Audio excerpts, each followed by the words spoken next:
Welcome back. Vadodara રાષ્ટ્રીય ચૂંટણી કમિશનરની press conference. ગુજરાતની 26 બેઠકો પર ચૂંટણીનું બ્યુગલ ફૂંકાયું છે. વડોદરા શહેર જિલ્લામાં લોકસભા મતદાન માટે હવે જે પ્રકારનો આંકડો છે તે જાહેર કરવામાં આવ્યો છે. તો રાજ્યમાં ત્રીજા તબક્કામાં 7મી મેના રોજ લોકસભા માટે મતદાન યોજાશે. 4 જૂને પરિણામ જાહેર થશે. યુવાનોમાં મતદાનને લઈને અનોખો ઉત્સાહ જોવા મળી રહ્યો છે. વડોદરાના યુવાનોએ કહ્યું કે મતદારોની પડખે ઉભા રહે એવા જનપ્રતિનિધિ હોવા જોઈએ. તો શહેરમાં શૈક્ષણિક ગ્રાન્ટ અને યુવાનોમાં રોજગારીની તકો વધે તેવા સંસદ પાસે અપેક્ષા છે. મતદાન એ માત્ર ફરજ નહીં બલકે નૈતિક જવાબદારી છે. આખા રાજ્યમાં સૌથી વધુ વડોદરામાં મતદાન થાય તેવા પ્રયત્નો કરીશું. યુવાન તરીકે હું આપના માધ્યમથી એક વસ્તુ જણાવવા માંગીશ કે હું ફર્સ્ટ ટાઈમ વોટર છું લોકસભાના મતદાન માટે. તો આપણે આપણા માધ્યમથી જણાવવા માંગીશ કે સાંસદ સભ્યનું કામ શું હોય છે. સાંસદ સભ્યનું કામ એ હોય છે કે જિલ્લાના પ્રશ્નોને દિલ્હી સુધી પહોંચાડવાનો. એ એક પ્રશાસન અને લોકતંત્ર વચ્ચેનો એક બ્રિજ તરીકે કામ કરે છે.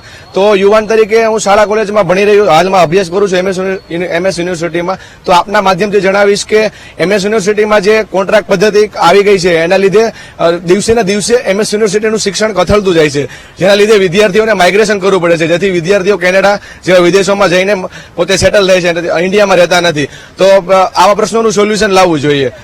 એવા લોકોને આપણે મત કરવો જોઈએ કે જે લોકો આ બધી વસ્તુનું સોલ્યુશન લાવે. જે ભારત દેશમાં સૌથી વધારે યુવાન છે.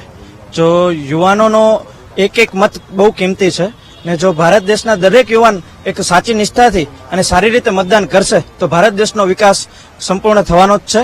અને એક યુવાન તરીકે મારી આશા છે સરકાર તરફથી કે સારી શાળાઓ, સારી કોલેજો અને સારું શિક્ષણ યુવાનોને મળવું જોઈએ, તાકી ભારત દેશ એક આગળ એક એવી ગતિથી આગળ વધે જેનાથી ભારત વિશ્વમાં નંબર 1 થાય. જેમ ઇલેક્શનની જાહેરાત થઈ ગઈ છે 7 મે થી, તો હું એક યુવા છું.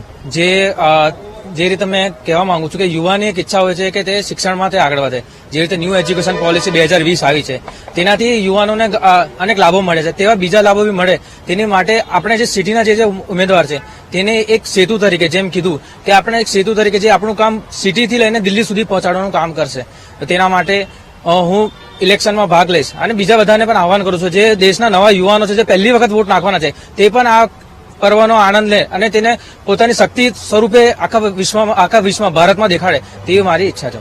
જે ઇલેક્શન છે લોકસભાની ચૂંટણી વર્ષ 2024 માટે તેની જાહેરાત કરી દેવામાં આવી છે. 7 ચરણમાં જે લોકસભાની ચૂંટણી છે તે યોજવામાં આવી છે. વાત કરીશું આપણા ગુજરાત રાજ્યની તો 7મી મેના રોજે ગુજરાત રાજ્યમાં જેટલી 26 બેઠક છે તેના ઉપર મતદાન થશે. અમે સૌ વડોદરાના નાગરિક છે, MS યુનિવર્સિટીમાં અભ્યાસ કરી રહ્યા છે. આવનાર સમયમાં લોકસભાની ચૂંટણી જ્યારે થશે, જે દિવસે થશે, અમારા સૌની એક જવાબદારી છે કે લોકો વધારેમાં વધારે વોટ કરે, આપણા જે નાગરિકો છે વધારેમાં વધારે વોટ કરે. વડોદરા શહેરથી ત્રીજી વાર જે પણ વ્યક્તિને ટિકિટ આપવામાં આવી છે અમારો સંપૂર્ણ પ્રયાસ હશે કે એ વ્યક્તિને અમે જીતાડીએ. લોકસભાના મહાપર્વમાં મારું ફર્સ્ટ ટાઈમ વોટિંગ હશે આ વખતે.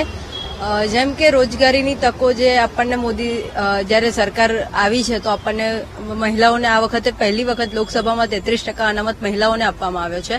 તો એવી જ રીતે અન્ય રીતે રોજગારીમાં ને બધી જગ્યાએ પણ મહિલાઓને આગળ લાવવામાં આવે તેવા પ્રયત્નો થવા જોઈએ.